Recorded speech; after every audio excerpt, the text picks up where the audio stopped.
টাকা অদ্ভুত একটা শব্দ। হায় রে ভাই, দুনিয়াটা এখন সবাই শুধু টাকার পিছনে দৌড়ে। আপনার টাকা না থাকলে কেউ আপনাকে মূল্যায়ন করবে না, কেউ আপনাকে সম্মান দিবে না।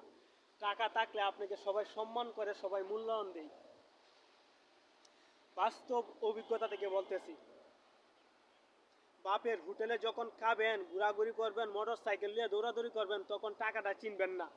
যখন আপনার বাপ মৃত্যুবরণ করবে কিংবা আপনার উপর সংসারে বার করবে, তখন বুঝতে পারবেন যে দুনিয়াটা কতটুকু কঠিন। এর আগে রিয়েলাইজ করতে পারবেন না।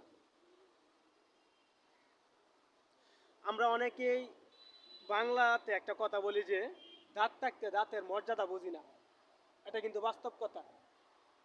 যখন দাঁতটা পড়ে যায়, একটা গরুর গোস্তের হাড্ডির মতন চাবান দেন, তখন কষ্টটা লাগে যে হায় রে, আজকে যদি দাঁত, আমার একটা দাঁত থাকতো।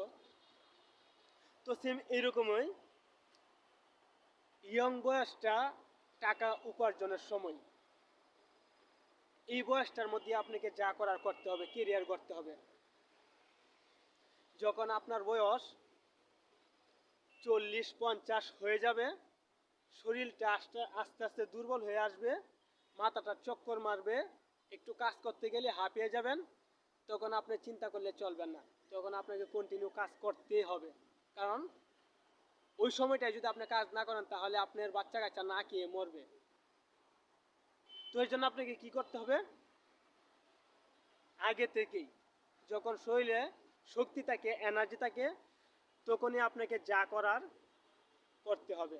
এখন আমাদের যে সময়টা বাংলাদেশে না, বিশেষ করে বাংলাদেশেই যে একটা সময় আসছে, ইয়ং পোলাপান যখন আপনার 30-35 হয়, তখনই বৃদ্ধ হয়ে যায়।